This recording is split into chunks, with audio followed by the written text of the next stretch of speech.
Is your memory truly yours, or could it be rewritten by someone else? On today's show, award-winning author T.R. Napper joins me to discuss his seminal work of tech-noir cyberpunk, The Escher Man, where technology, morality, and the fate of identity collide on the neon-lit streets of Macau. Dive into a world of unreliable narrators, memory manipulation, and creativity's fight for survival in a tech-driven age. If you enjoy the show and would like to support it, consider becoming a member of my Patreon, where you'll get daily blog posts, weekly book and film reviews, and early access to the weekly podcast.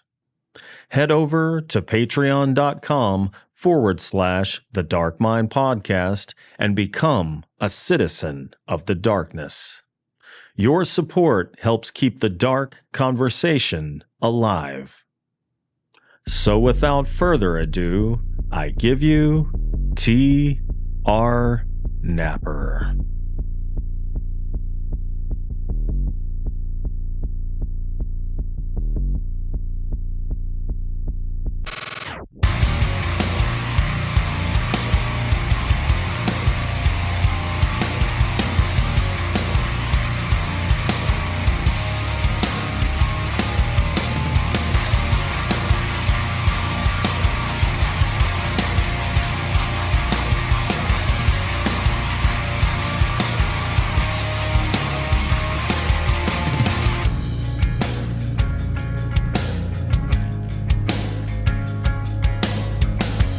Tim, welcome to the show. G'day, mate. Good to be here. Absolutely. Thank you for joining me on this 18th day of July 2025. I came across your work while on the hunt for some tech-noir cyberpunk and was immediately taken with the synopsis of your seminal novel, The Escher Man. Consciousness and its influence by technology is interesting enough, but when you throw in the plasticity of memory, as well as its outright manipulation, you've got the makings of one hell of a story. So thank you for joining me on the show to discuss it. Oh, what a great introduction. Yeah, pleasure. It seems like you've done your homework. I better get my brain activated. Yes, it is one complex book, definitely. Well, so the book is about a man named Endel Endgame Ebbinghaus. So he's a bit of a thug that works for a local syndicate as an enforcer, and after every hit, his employer wipes his memory and implants new ones via memory pin technology, which keeps him loyal and erases regret. However, he's not just a killing machine. He's a husband and a father, haunted by fragmented memories of a family he's lost. He wants out, but that is much easier said than done, especially when your boss can delete your personal history. And that is where the story begins. So The Escher Man opens in gritty, hyper-surveilled future, and you make reference about this at the beginning of the book, the foreign pronunciation. Can you pronounce, is it I don't even want to try. I just say Macau. Macau, okay. So it starts in hyper-surveilled future Macau in 2101. So I know there's common cyberpunk time periods, environments, and geographical areas, but what drew you to that location and time period as your launching point? The location is my general approach to, I guess, philosophy, if you will, to where I set or settings for my novels. My rule is I have to have lived there. Normally, that's my rule. Macau, I haven't lived in Macau. My first novel, I set it in Vietnam because I lived there for 3 years. Part of the Escher Man does take place in Vietnam, but Macau is a city I traveled to quite a few times. I used to play a lot of poker, so I used to go play poker in Macau. Really? And Macau's a lot closer to us than the States, for example. So it's kind of in my neighborhood. And it's the perfect city.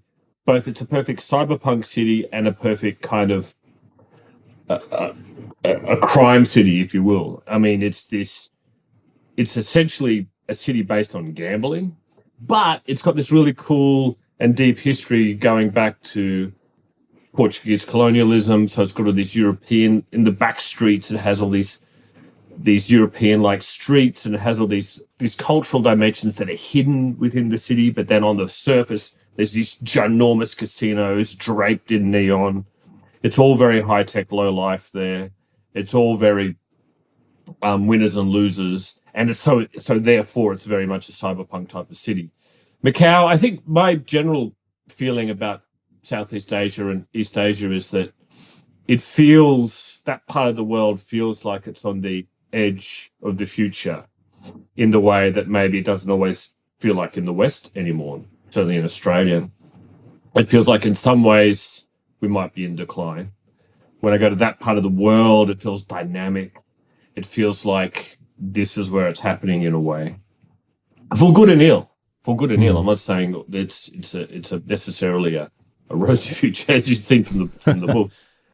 I chose it because I've got a lot of experience in that part of the world, and because, and as I said, culturally, it's super interesting, and thematically it fits cyberpunk. In terms of the time period, I don't know if I can answer that one. I think I was writing, and then I was putting this tech in, and I was thinking, well, how far in the future would this tech be feasible? I think my first book, 36 Streets, is set in 2096 or something like this, and I was trying to think about 80 years from now, what's the world going to look like? So I think it was me trying to find a plausible time period for the level of technology. And so I was going to ask you how much world building you had to do, but it sounds like the city itself, I mean, it doesn't need any world building. It sounds like a character unto itself. Yeah, no, I mean, Macau is its own character. And when my previous book was in Hanoi, and that's its own character as well. But you still have to do heaps of world building. I mean, I'm a world building fundamentalist, so I do enormous amounts, and it's really important for me to have it all internally consistent. And there's world building in terms of getting the cultural aspects right, and then there's world building in terms of getting the tech feasible, and I try to have all the tech I use pretty much to be something is plausible. Like, if you think about, let's go 80 years into the past, is the 1940s. How different is tech today than 1940? It's just it's a different world in a way. But alien technology. Yes, but it's also so some parts of, say, New York City or whatever it might be really familiar to a time traveler. So you've got the old and the new, and certainly some parts of, I imagine, rural America, for example, might seem very similar. So you've got the old and the new are fused now. So 80 years in the future, it's going to be the same. So I'm trying to make a world that feels futuristic, but also the reader goes in and goes, "Oh, this could happen. This is plausible." So in terms of world building, it's something I spend a lot of time on because I do workshops on world building, and it's one of my favorite things to teach. And because, as you'll know, Vincent, that in speculative fiction, if you don't get your world building right, the novel will have a fatal flaw in it as well. So I do spend a lot of time doing research and having lived, like, whether it's actual going to the place, research in books, and then with the tech is finding real text and trying to extrapolate on them. Yeah, and I intentionally did not look up Macau because I wanted to do kind of a what do they call that, a react or whatever. And when you were talking about when you were there, it feels like other places are kind of behind the times. I was like, well, what is he talking about? And I'm like, good God in heaven, this is wow. Yeah, that is. I mean, and it's great, and it's not just that. It's also that there's a dynamism in that part of the world that certainly I don't feel we have anymore. There's this feeling that anything is possible. There's a sense of optimism even about the future in a way we don't have anymore. A sense, like I said, a sense that anything is possible. And here, I don't know, sometimes it feels like we're losing a bit of faith in ourselves. Why do you think that is? What do you think they have that we don't? Well, one of the things, certainly in Vietnam, is what they have is a very younger population. um, and like just for example, the way the city changes, like here, yeah, of course we still have construction and new buildings get put up, but there, when I was living in Vietnam, they're getting knocked down and rebuilt all the time, and the city is kind of transforming before your eyes, and the cranes are always working. So there's that. There's the dynamism of the street where it's just overwhelming when you step out into it. And there's this sense, and this is a geopolitical, because in my former life, before I became a writer, I was a aid worker, so I lived in that part of the world. I was a student of international relations and lived in that part of the world running poverty alleviation programs. So from a geopolitical perspective, you see how the influence of China is growing and growing and growing and becoming more and more powerful. And that in that part of the world, they are thinking about a Chinese future. They are thinking about what will it look like when if America keeps pulling back from the world and its power, in a sense, is in relative decline compared to China. What will the world look like? What will the future look like? And so when I say it's on the edge of the future, it's also that future. And it's a thought experiment. What will the future look like if America continues on its path and China continues on its? From my perspective, it's pretty bleak. Yeah. Whatever criticisms you have of the United States, you can certainly, obviously, you can and should criticize America for different reasons, but the future looks pretty bleak without it, I think. So in my future, America's kind of broken up, and it's not the union doesn't exist anymore, and so on and so forth. But that's always at the periphery, as you'll notice. Like I don't talk about America almost at all in my works, because that's part of the world building. The world building is, well, what's the world look like without it? So I kind of got off topic a little bit, but yeah, it's this sense of, for good and for ill, you have a sense of what the future might look like in that part of the world, I suppose, is what I was getting at. Gotcha. Well, you mentioned in the back of the book that this story took 10 years to write. And when I was thinking about this, I guess I was kind of thinking about it from my perspective being in America. I don't know what it looks like in Australia, but I was wondering what it was like to spend a decade working on a novel and then kind of watch, maybe not in Australia, but maybe like in America, watch a tech dystopian world kind of begin to unfold. Yeah, like all the stuff I've written, the short stories and I write novellas as well in the novel, all are just becoming more and more relevant in a way. It did take me 10 years, but this is for your viewers. Like it's 10 years, but I also gave up on the book. So I had like a 5-year period where I trunked it because I thought it was a very challenging book to write, because it's got, as you alluded to in your introduction, the protagonist has had all these memory wipes and so forth, and so he's an unreliable narrator, and it's very difficult to write that sort of character. Anyway, so there was a big period where I just put the book aside. But you're kind of always writing in your brain at the same time. But in answer to your question, the tech dystopia, yeah, I mean, the seeds were always there. And this is what cyberpunk is great for, because it's taking the seeds of plausible futures that are in the present. And that tech bros cyberpunk dystopia, the seeds of that were still like 2015, they were still there. I mean, it was certainly plausible.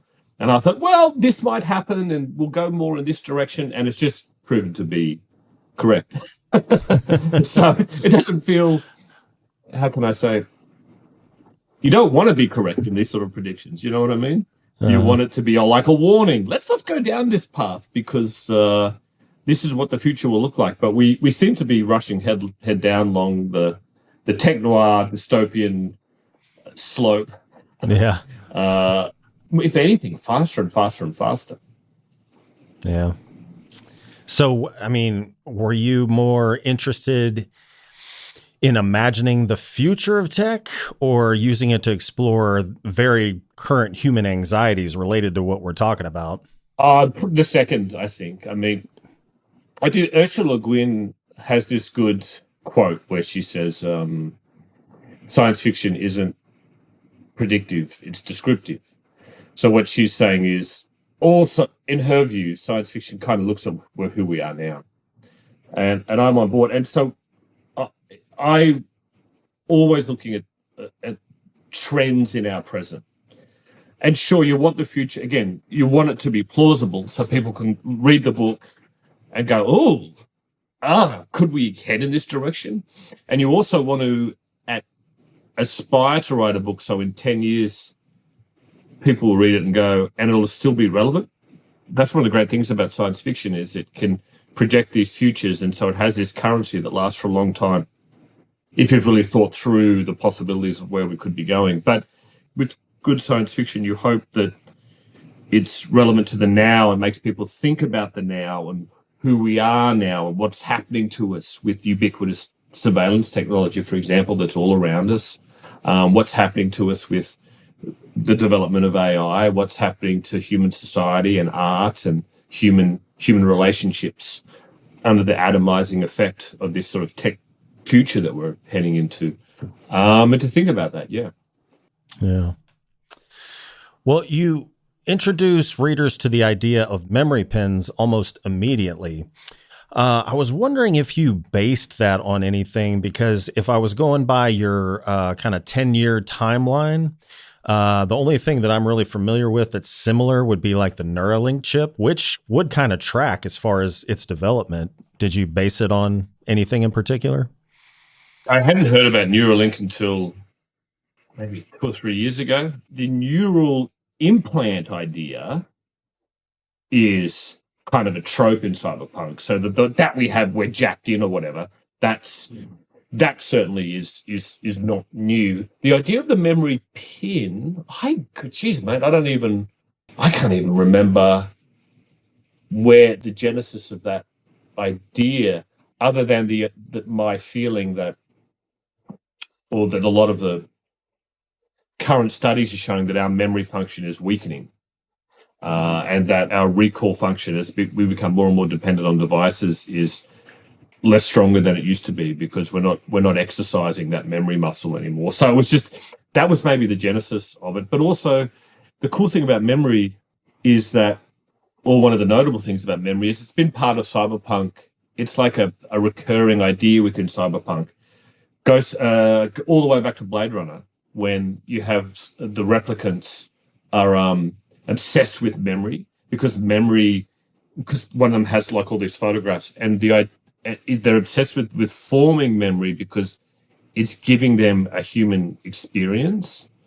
Or in, say, Ghost in the Shell, where Major Motoko doesn't even know if her memories are her own. So the idea of memory wipes and false memories and all this type of stuff has been done in cyberpunk before. And why I like it is memory is kind of a metaphor for the soul. Everything we are, all of our experiences, our loves, our hates, almost everything we are is contained in memory. So what happens when you play with memory? How does it change you? How does it change me? Am I still the same person with false memories implanted? So that's kind of the thought experiment that I was doing with the Escher Man. Yeah, I've talked to previous guests, and we were talking about the fragility of memory, for lack of a better term. Like eyewitness testimony, you would think would be the best testimony, but it's not. The Mandela effect, all those sorts of things. And I find it interesting that your character, once he commits a crime, has to give up this memory pin like it's removable and have it wiped. So the person that does that is referred to as an omissioner. But instead of them being thugs, they're like clinical academics. So why did you choose to make the people and the environment involved in memory removal so, sterile, procedural, and detached? The omissioner is, I didn't make up that word. It's really cool. I was looking up Chinese history, and there are analogs in Western cultures as well. But there was, in Chinese ancient culture, there was a guy called the omissioner, and he'd work for the emperor, and he'd be someone with amazing encyclopedic memory. And so he'd say, the emperor could say, well, what's this clause? A petitioner would come and ask about something random, and the emperor would want to know some obscure law. The omissioner would know it because he committed it all to memory. So in a way, the omissioner was like a walking Google, in a sense. And Jewish cultures and different cultures have had a equivalent. So first I thought, well, that's a cool name. And then I thought, wow, what a powerful position as well. Because if you tell people what the history is, or you're acting as a memory, it's a very powerful position to be in. Why is it clinical? Well, in the world, actually, most omissioners are good people. Most omissioners are trying to help with memory loss. Most of them are trying to help people recover memory because, as I said, that they are of the belief that memory is sacred and memory is part of who we are. And that, to your question, it's clinical insofar as it is a science. This is something that I did enormous amounts of research, but these people are experts on the science of memory. So, but there are some baddies, and that's what you're referring to. There are some omissioners who aren't the good guys, who are into editing and wiping and replacing memories and creating false ones. And because I guess it's kind of scary in a way if they're operating on a scientific level and they're being very precisely messing with your mind.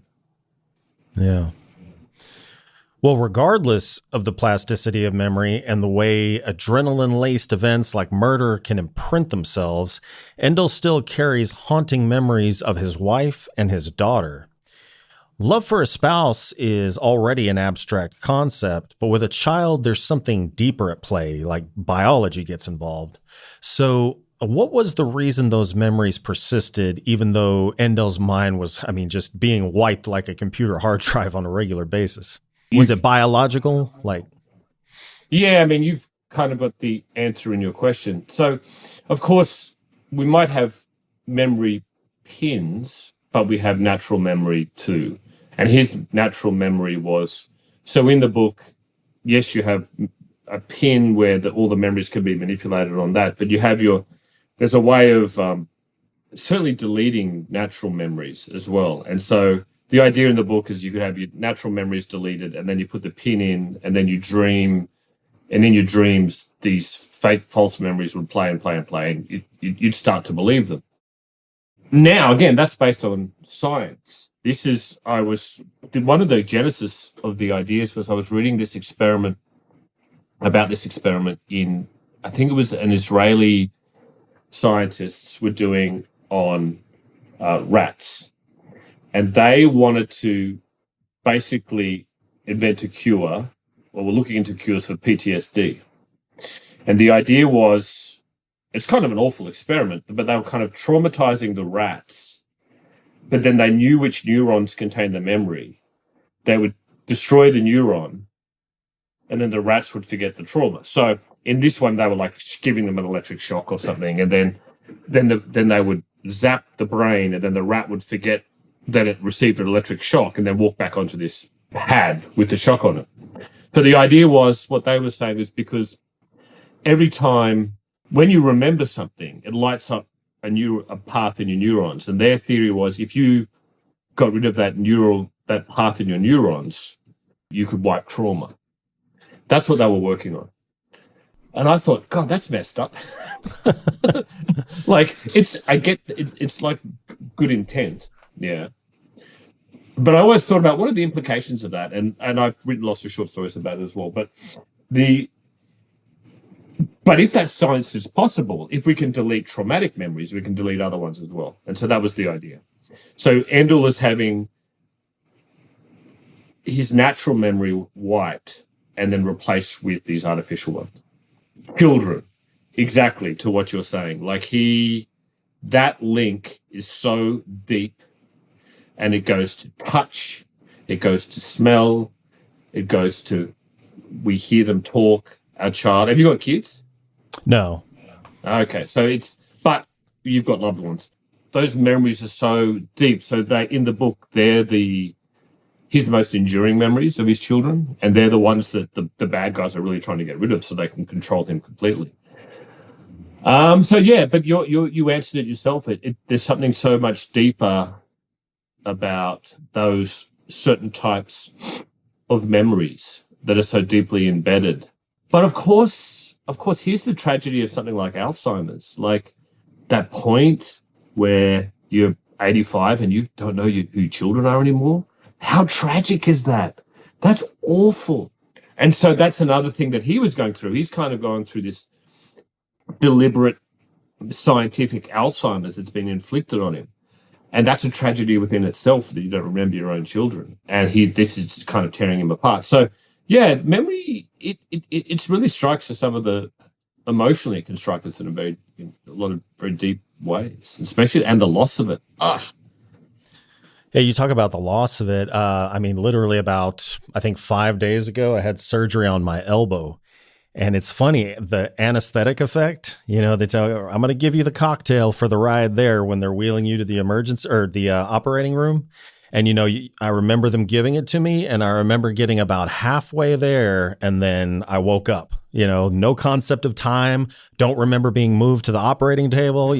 It's weird how if you don't remember it, if you didn't have the mental and physical experience, or I mean, you can't recall the mental and physical experience. It's almost like, if a tree falls in the woods, did it make a sound? Yeah, it's really, you get very philosophical with this stuff as well. Absolutely.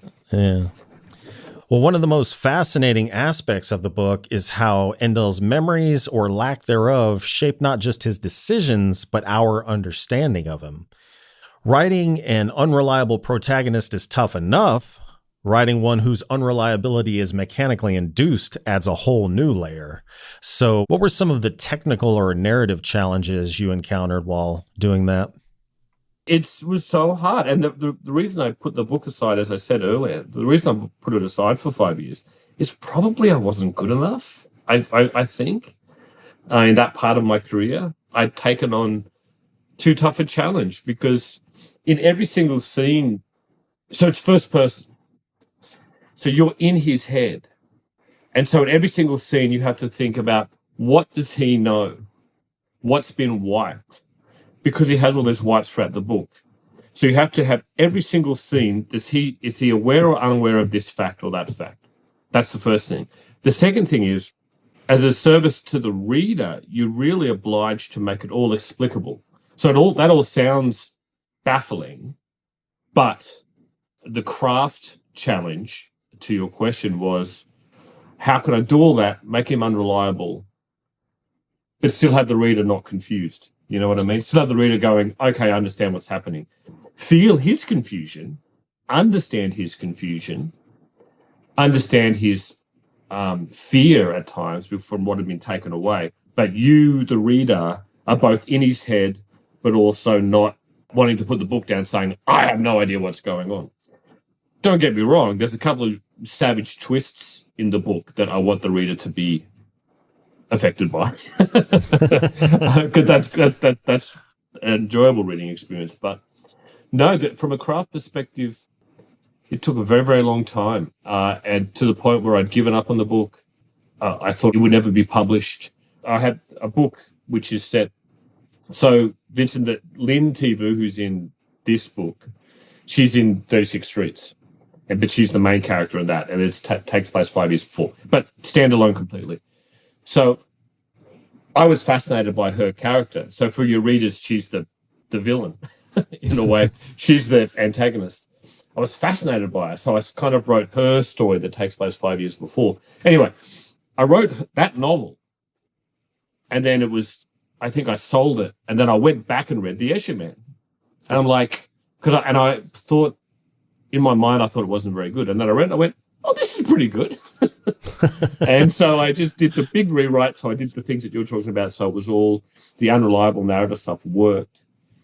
Then I gave it to my agent and he sold it. So it was like I had two novels that never got written, but The Escher Man was the third book I wrote, but like the fifth or sixth book I ever had published, if that makes sense, because it was so... While in that 5 year period, I wrote all these other books. Well, pardon me for once again kind of waxing philosophical, but memories tied to guilt and trauma throughout the book. So how do you think erasure, him constantly committing these acts and then having the memory erased, affects morality in this world? Because let's say he repeatedly does these crimes and he remembers them and it weighs on him to the point where he's like, I can't take this anymore, and stops. Like, it's like the first time every time, basically. Yeah, that's a tough question. So the morality, how does it affect morality? Well, that's the point. Partly the people who are using this tech for insidious means. So in this case, it's a criminal gang, but it could be governments or whomever. They want a man, in this case, without morality, because a man without morality is the perfect hitman. He's a killing machine that doesn't have anything holding him back, no restraints. And so that's in the title, the Escher Man. The idea being he's a being that, without connection to family or children or community or friends, who's walking this endless, infinite staircase built on false memories. And he is the perfect hitman, the perfect thug, and he can't ever change. He can't ever grow. He at some point can't make moral decisions anymore. And so that's the fate he's trying to escape. What happens? But your question is quite tough. What happens to morality? The thing is, of course, those crimes are still committed. Yeah. There are victims who suffer, and you can't wipe that from the world. But they're trying to, in a way, in the book, they want that perfect world where the victims of their crime, say they're killed, are wiped out of history. And the person who committed the crime doesn't remember it. So in a way, they want it's almost in an existential way saying those crimes never actually even existed, which is terrifying. Terrifying that you can wipe both the victim and the perpetrator out of the memory of the world. That's scary stuff. Yeah. Yeah, it made me kind of think about, the military has the ability to be detached somewhat by using drones. It becomes a video game.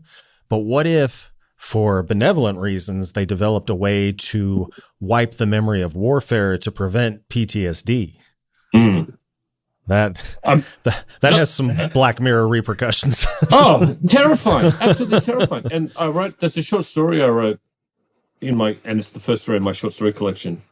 The collection's called Leon Leviathan, but the short story is called Flame Trees, and it's about that idea, but not quite. It's about a guy. He comes to us. He fights in Vietnam. He comes to Australia. It's a Vietnamese guy. He's a refugee. He comes to Australia, and the government is trying to wipe his trauma because it's messing with his life, and he's holding on to it because it's like, I have to remember these things. I have an obligation to remember the truth. And, don't we have an obligation as a society to have this memory? And whereas because he's suffering so much because of the PTSD, there's this program where the government is trying to take it from him and he's resisting. And the question I asked myself, the philosophical question, is how much is that trauma part of who he is? How much of that shapes him as a human being? And then if you recover from your trauma and you have post-traumatic growth and you're stronger from it and you changed from it, are you denying that as well? So it goes to a philosophical question about the need, well, not the need for trauma, but we don't need it.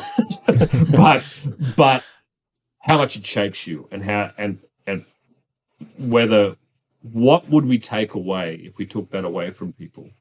You know what I mean? And yeah, you're right. A Black Mirror military taking these things out is very dystopian. Yeah. Even though it sounds like good intentions, doesn't it? It sounds like, well, we're trying to help. Yeah, that's what I'm saying. Like, totally, you could just be like, no. I mean, the panic attacks, suicides. We're trying to prevent that. Exactly. Yeah. And there are some good arguments, yeah. Mm-hmm. Well, the relationships in the book feel pretty frayed, even when they're central. So, did you intentionally keep warmth at a distance? Warmth? Yeah, like even the close relationships. I mean, you could explain it that in Endel's case, that I mean, he's got such a precarious hold on the memories and the relationships themselves that he can't quite give the warmth. But it seems like every relationship is just kind of on the other side of a fence, you know? I think, yeah, I think it's certainly true that emotionally he's been severed in a way, and that he's an atomized individual without many true. He has some friends, and he has his family, but these have been taken away from him. But on the other hand, I think I don't want to spoil them without any spoilers, but there's a scene in the book where he's reliving some of the most powerful memories of his children and his wife, and emotionally, in a way, it makes them more impactful because we see how deep and how important they are to him as a person. And so them being torn away is, for what I was trying to do anyway, was therefore becomes even more emotional, because finally we see that we're seeing, this is the person underneath it all. This is what he's fighting to keep, to save. Gotcha. Well, I hear a lot of authors say that they don't really have control of their characters, like they're their children and they're unruly. And if you try to make them do something that they don't want to do, it's going to be bad for the story. So did any of maybe Endel, but even any of the supporting characters surprise you during the writing, either growing larger or taking unexpected turns? I didn't know how to end the story. Again, so I won't spoil it, but the ending took a long time coming, those last few pages. So I didn't know necessarily where he was going. But the characters that surprised me, there's probably 3 that surprised me. So one, do you know the Axe? Oh, yeah. The American guy? Mm-hmm. I really grew to like that character a lot. Yeah, he was kind of cool. I mean, the guy carried a goddamn battle axe. And I kind of, when I was going to make him quite insubstantial, I didn't think much about it, but I really grew. I don't know why I'm like, I like this guy. He's something about him. So, and he has some funny lines. So the Axe I grew to really like, and he surprised me.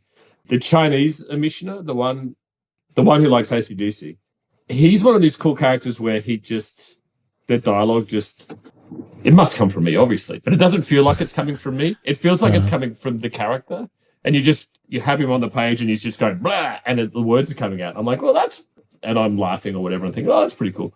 And it's a bit like that with Lynn, who's kind of the villain in the story, but she intrigued me. She's one of those characters. She can be such a bitch, and she can be so awful, but like the character it would come from, I just have her on the page and she'd be doing and saying these things. And so she was easy to write because of that. But so much so that I ended up doing another book with her in it. So yeah, probably those 3. And but as you say, and as clearly your guests have said, that characters are fascinating because sometimes characters do what you expect and they follow your rules. But other times they're like, nah, I'm not going to die in this story. No, I've got a different idea. And then you go, okay. And sometimes the characters I love are the ones who are like the ones where you don't know where their dialogue is coming from. And they're just coming out with their lines, their humor, or their insults, whatever it is, and they just flow. And that's a great experience as a writer. There's a very rare one, but it happens sometimes with character. Yeah.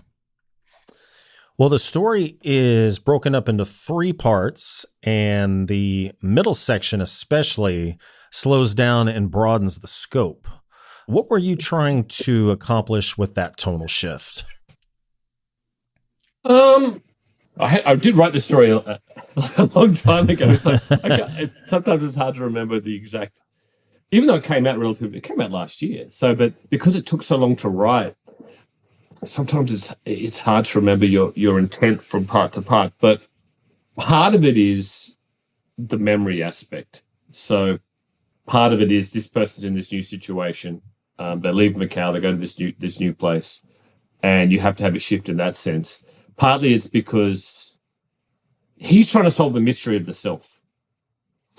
So it's a detective story in a way where it's a metaphysical detective story in the sense that, yes, it's action-packed and everything, but the mystery is, who is he? Who is Endel? And he doesn't know. And so part of the second section is him uncovering that in a way, even though he does it in a real, it ends up quite explosive and dramatic, but that's his method. But in a way, he's solving that mystery of who is he as a man? What was taken away? What is the truth? And so because that's kind of a metaphysical detective story, it does slow down a bit because he's trying to figure things out and he's trying to understand what's going on. And I kind of hide this from the reader, but he's also figuring things out slowly.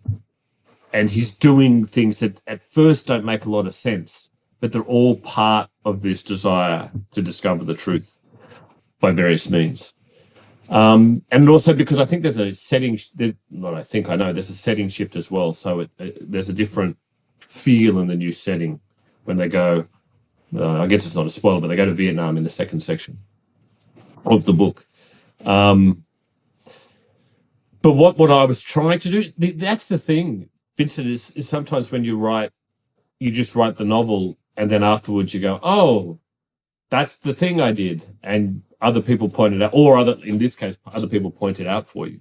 Some things are deliberate, and all the memory stuff and the soul and all that was something that I very deliberately did as a theme. But the pace change that you talk about was just an accidental product of the process, I think. So, without giving too much away, the final chapters of the book are a collision of violence, revelation, and ambiguity. What did you want readers to feel or question when they turn that last page? I don't want to. It's hard not to spoil, isn't it? Oh, yeah, that's true. I'll just say that it's bittersweet. I'll just say that Agonist is in an impossible situation. Impossible. And how could that possibly end well? And maybe I'll leave it at that. And that was, but as I mentioned, like, I normally know the ending to everything I write.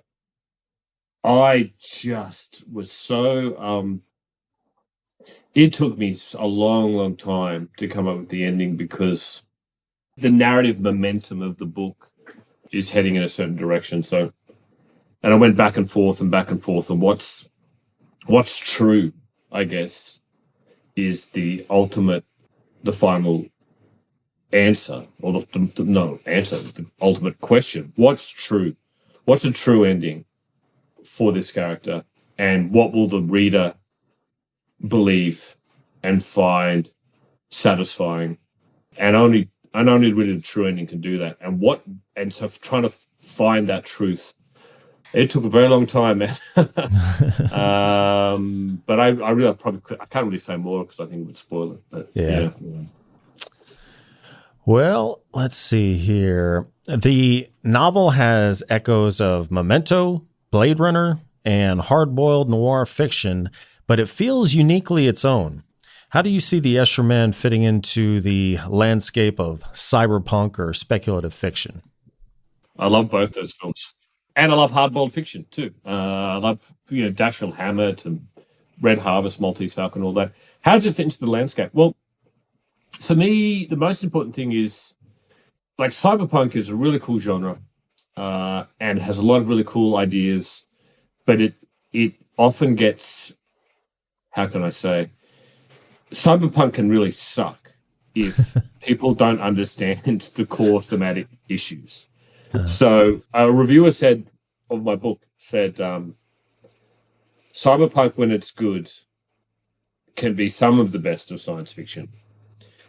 But when it's bad, it's the very, very worst. And what they were getting at is that cyberpunk when people know of it, what they'll think, the first thing they'll think about, or some of the first things they'll think about, are street samurai, neon lights, leather pants, Trinity in Matrix running off the wall. That's what they'll think of. They're cool. Those things are cool. But if that's all you have, you've got a fairly insubstantial piece of fiction, and what you have ultimately is a pastiche of something from the 1980s and maybe the 1990s to some extent. So you don't want to rehash the 1980s. You want something that speaks to the now. So where does mine fit in? I mean, we've been talking about it. It fits in terms of what is a plausible geopolitical future if we see America decline and China becomes the sole superpower. So it's relevant in that sense. It's got an enduring relevance, I hope, because of what, again, something you mentioned, which is this kind of seemingly tech dystopia we're rushing into. And it's saying, well, wait a minute, this ain't pretty. And these are some of the implications for this technology and this power being given to the hands of a very few people, whether it be the individual billionaires or corporations or governments. The technology in itself is not good or bad. It's who's using it and what for. And so that, I hope, is relevant to the now and where we're going. And so what I want, where does my work sit into the landscape? I pay my respects to the past of cyberpunk and hardboiled fiction and take some of the best aesthetic aspect of them, I hope, but also make it relevant to the now, as good science fiction should be, by talking about our present. So it's, some reviewers have said it's an updated, I'm updating cyberpunk, or it's an updated, I'm making it relevant, etc., which is what I want to hear. That's what I hope, that's what I'm trying to do. So make a genre that is kind of very niche and is kind of misunderstood, speak to the moment we're in. Because some people think,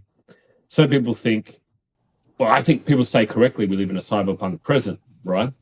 Mm-hmm. Like what we live in now feels like what Blade Runner was talking about 30 or 40 years ago.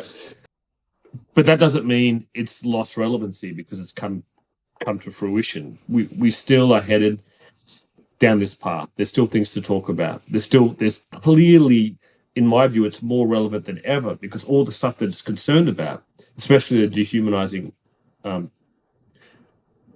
effects of technology. Wow, we should really be talking about that because it's happening more than ever. Well, regardless of the the darkness of the perspective, it was a great book. Perfect for the Dark Mind podcast. Listeners at home, buy it, read it, and review it. So yes, I agree. So I wanted to ask you about a novella you have, Ghost of the Neon God. Can you tell us just a little bit about that? Ghost of the Neon God, I pitched it as Johnny Mnemonic meets Mad Max. Man, I haven't heard Johnny Mnemonic in a while. I know, it's a Gen X type of... And that my publisher didn't use it because they're like, no, that's... I mean... People who know cyberpunk know it, but it's an old reference. It's a Gen X reference. Yeah. Look, it's set in the same world as the Escher Man.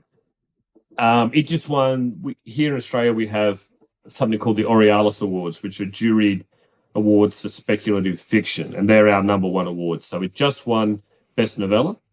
It's about basically a street. He's homeless, actually. A petty crim called Jackson Nguyen, who's just trying to mind his own business, live his life, when an earth-shattering piece of technology falls into his hands. And so it starts in Melbourne in Australia, but it heads out across the Nullarbor Plain, which is basically, imagine driving for 3 days non-stop and you're still in desert. It's kind of this vast expanse of the outback. And anyway, it heads out to there, and it's about, he's chased by bent cops and cybernetic assassins, and there's this world-breaking AI is involved.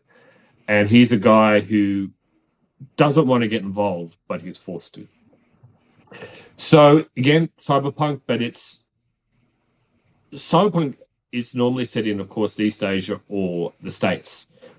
I don't know if I've read any set in Australia, so I thought I had an obligation to do at least one in Australia. The best the science fiction I want to write is fast-paced and page-turning, but it makes you think once you put the book down. It makes you go, oh, and so I hope that this book, the novella, makes people think about AI, makes people think about social class. I think one reviewer said it's a meditation on the nature of heroism, which was, I didn't put in there deliberately, but it was a really interesting interpretation of what I was trying to do. Yeah.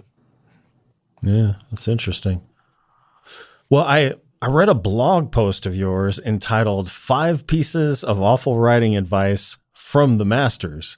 And one of the most striking of which was an admonition by Stephen King in his On Writing book with regard to don't keep a notebook of ideas. I forget the actual quote, but basically if it's a good idea, it'll stick. Yeah. So do you have any advice for aspiring writers when it comes to figuring out what's sound advice for them personally, even if it's coming from a master storyteller? I hope, I'm not like spoiling your blog post, but you kind of explain, that's not sound advice because you're not Stephen King. You don't blast out all of these books and ideas, I picked on bad writing advice from the masters because they're not going to be insulted by it. It's 5 of the biggest names. And Stephen King's not going to care that I say, well, maybe that's not the best for everyone, Stephen. The one you're referencing is, he's got this bloody, he still gives this in interviews. I've heard him do it recently, where he says, never keep a notebook because if it's a good idea, it'll stick. And I'm like, bullshit. I have to write it down. I'm constantly writing down ideas because I will forget them. I might remember a couple, but Stephen King is a phenomenon. And what he just lacks, he's of course, a brilliant storyteller. Brilliant. But he's such a phenomenon. He doesn't realize how phenomenal he is. He doesn't realize that mere mortals can't churn out. He projects his immortality onto other people. Exactly. I think the trick about writing advice is it's vital, but there's no blueprint. The thing about writing is there's the path to publication and the path to trad publishing, getting a novel published is different for everyone, and methods are different. So the writing process is often very different, writer to writer to writer. So in some ways you can say, well, it's all different. But then if you do that, you're in danger of saying, well, nothing's true and you do whatever you want. Well, that's not true either. Because no matter who you are, you have to be incredibly disciplined. And the key about writing advice isn't ignoring it because, I am my own special snowflake. No, the point about writing advice is absorb everything you can and see what's relevant to you. Because some stuff you'll be like, that writer gets up at 5 a.m. and writes 500 words every day before work, and that will suit me. And I don't do that, by the way. I had to set my alarm to wake up for this interview for the viewers started at 11 o'clock my time. Yeah. And I had to set my alarm in the morning. I had to set my alarm because I work really late at night. But the 2 golden rules for writing that are true no matter who you are is that you write as much as you can and you read as much as you can. Good writers are good readers. Good writers don't just read a lot, they read a lot across genres. So if you're a science fiction writer, read outside science fiction or fantasy or crime, whatever it is. Read genres you hadn't thought of before. So for me, I do, of course, I read SF, but I read a lot of literature, a lot of nonfiction, a lot of crime, of course, a lot of fantasy. I try out new subgenres. I read poetry. You can get inspiration and ideas about the craft from so many different places, and not everyone can write every day because of their life obligations. If you can write every day, I think you should, but write as much as you can because that's the best teacher. I never went to like a fancy writer's workshop. I never studied writing at uni. I just wrote. And because I was a good reader, I started writing late. I started writing in my 30s. But because I was a good reader and read voraciously, when it came to writing, I did have a good sense of storytelling, even if I kind of sucked at the start. I had a good sense of what I needed to do. And workshops can help, of course, and university can help, but I think the best teacher is just practicing. Well, kind of circling back to cyberpunk aesthetics, I saw from your social media that you got a black belt in, is it pronounced Kumdo? Yeah. So I was wondering if you could tell us about that. And are you now going to work for Mr. Long? That was great because I get injured all the bloody time. So I had several years of it took 6 years to get my black belt, but I was fighting injury the whole time, and it was a huge. And when you get your black belt, there's like 13 different things that you have to showcase, and it takes about 4 hours with this dude assessing you the whole time. So it was exhausting.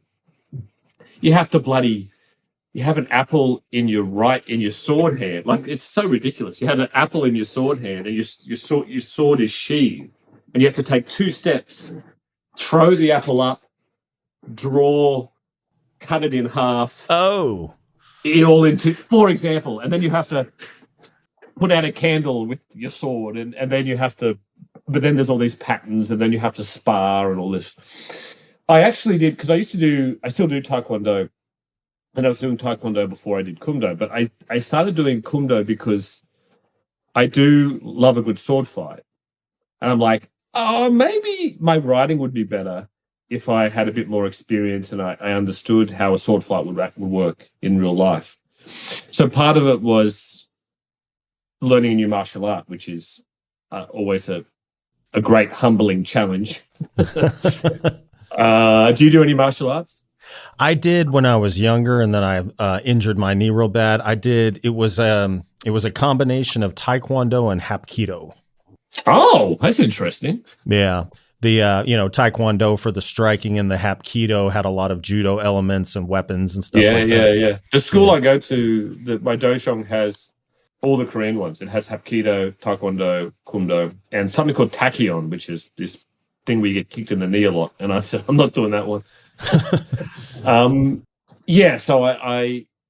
it's very humbling to start a martial art as a white belt and know nothing. And it's also, for me, it was great discipline, and there's a community. But yeah, I was learning about some of the practicalities of what a sword fight would be like. And I think that's cool, because I always try and put a sword fight, even though I'm writing science fiction, I always try and get a sword fight in there somewhere because they're cool. Yeah. Because for all my philosophical discussion earlier, like, sword fights are cool, man. And sometimes you just got to put cool things in your book. Yeah. And I'm writing a fantasy novel now, and that's got all sword fights. So I'm really enjoying that, actually. Oh, how long? I mean, when I think fantasy, I think like bricks. Like, how long are you projecting that's going to be? It's going to be a brick, man. So it's especially because Escher Man and my other cyberpunk novels are, they're 80, 90,000 words. They're relatively short, not too short, but they're, how can you say, those sort of books are very efficient in their writing. They're not too expansive. Whereas if you do a fantasy novel, it might be 200. This one might be 250,000 words. So it's like 3 books. Yeah. And it's so. I'm like 180,000 words in now, and I'm like, oh my God, how do fantasy authors, George R. R. Martin and all the rest, how do they keep it all in their heads? There's so much book, so that's interesting. But no, it actually started, I wrote this, I wanted to sell a story. It was like a test, because I write short stories too. I set myself a test of, I want to write a 10,000 word sword fight. but also it'd be a really cool story contained within the sword fight, and I want to sell it to a magazine. That was my a test that I gave myself, and it would end up being a 12,000 word sword fight, and I sold it. So I'm like, well, Nice. if I can do that, if that can entertain people, and that can keep people's attention, and that in fact that sword fight has gone into the novel. So I OD'd on a sword fight that worked. Well, now you've got a black belt. I mean, you are qualified to produce the most accurate and expansive. Well, even then, though, I still like to get advice because there's a one-armed swordsman in one of the main characters, and so I talk to the master of my dojong, but I also there's a couple of guys who do HEMA, historical, the longsword fighting and so forth with armor. And that's a different style. I talk to them about it and get all these different ideas. So it's pure nerddom. It's pure geek. It's so great to practice to get your swords and hit each other. And I don't know why that's nerdy, but it is. It sounds kind of badass. But I guess the meticulous study of it, I guess you could say, is nerdy, but it's weird. I don't know what it is, like, because the different disciplines of martial arts attract different types. And jiu-jitsu attracts a certain type, and taekwondo, but kundo does attract nerds. Sword fighting attracts. I remember seeing a guy interviewed. I don't know at what level he was, maybe semi-professional. I believe it was Brazilian jiu-jitsu, but he had a high level degree in mathematics. Wow. And he loved Brazilian jiu-jitsu because he attacked it the same way he did math. Math was probably my worst subject, so I don't know what. We're the two worst people to talk about. Yeah. So I don't know what discipline he's talking about, but yeah, yes. He said it anytime he rolled and somebody took him down, he would like just diagram everything he did wrong and what he possibly, just worked everything out like a math problem. He's just applying. So he's just going through the like almost a branch tree of logic of all the different things I could do in X situation and what's the. Oh, it's interesting. I hadn't thought about it like that before. Yeah. Yeah. Well, I know you're a busy guy. So last question. What is the life of T.R. Napper like outside of writing? It's all consuming, it feels like at the moment. Outside of writing, well, like most writers, full-time writers, I'm broke. So my life outside is usually doing a lot more paid gigs. So I'm a manuscript assessor and I'm a mentor for the Australian Society of Authors. I teach at the uni, creative writing sometimes. Once a year, I take a month off and so there's this program in Australia called Arts for Recovery, Resilience and Training, something like this. Anyway, the idea is they get all these military personnel from around Australia and they send them to, it happens to be the city I live in, and they're military personnel with trauma, PTSD and other forms of trauma, to the extent where they're not really fit for duty anymore, or they're very borderline. And they send about 25, and it's all from the military. They might have one firefighter and one ambulance driver as well, but normally they're from the military. And this is the military. I mean, I work through the university, but the military kind of funds it. And the idea is they leave their families, they come to my city, and then for 1 month, all they do is create art. And it can be writing, music, or visual arts, as essentially as therapy to tell their stories. And so I'm doing that again in November, but it's a revelation, man. Like the change in the personnel from day 1 to day 30. So it's every day, 5 days a week. All they do, 9 to 5, all they do is create. And they choose what they want, and I'll have 6 or 7 people who want to be writers, and I teach them about every aspect of the writing craft, and also help them write their poems or their short stories, or if they want to write a novel. And the change, the psychological change in a month is extraordinary. They're different people at the end, or maybe they're the same person, the person they always were before the trauma. And so it's hard to explain how it works, but it works, and it's super effective. And they run the military, who's not normally known for being compassionate, nonetheless knows that this works and it's healing people. Sometimes they go back to the military. Sometimes they say, you know what, I could do other things in my life, and they leave the military at the end of the 30 days. It's transformational. So I do that. That's a month of the year I go and do that. The short answer to your question is I do a lot of other gig work so I can keep writing. And I do martial arts, as we've discussed, and I have some kids. I have 2 young sons, and that's already like a 40-hour day. I can hear them. You can't hear them, but I can hear them. No, I can hear them. Okay. Yeah. Yeah, they're up in the kitchen. I've got the door closed, but they're up in the kitchen yelling. Yeah. And it's school holidays at the moment. Yeah. So that's my life, man. Awesome. Well, I commend you for that art program. I know from personal experience that really does help. Okay, yeah.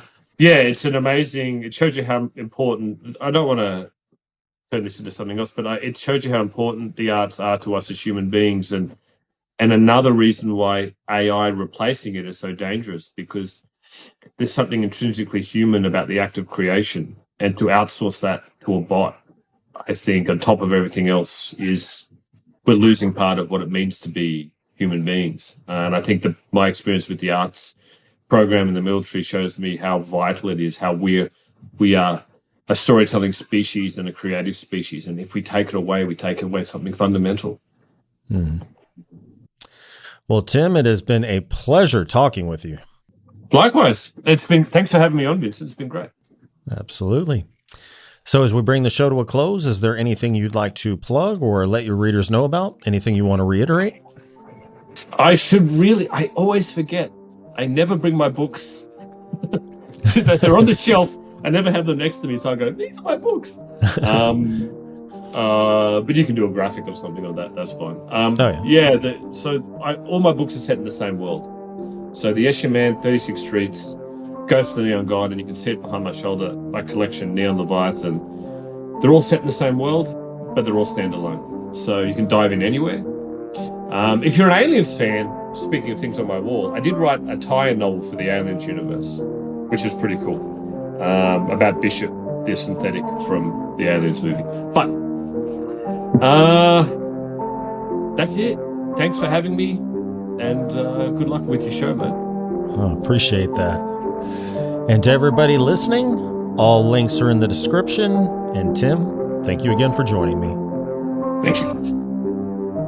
And thank you to everyone who tuned in. If you enjoyed today's episode, please be sure to like, share, and subscribe to my YouTube channel. Be sure to tune in next Tuesday for a new episode featuring the best and brightest authors and filmmakers of dark literature and film. So until then, stay healthy, stay sane, and as always, thank you for listening. See you next time.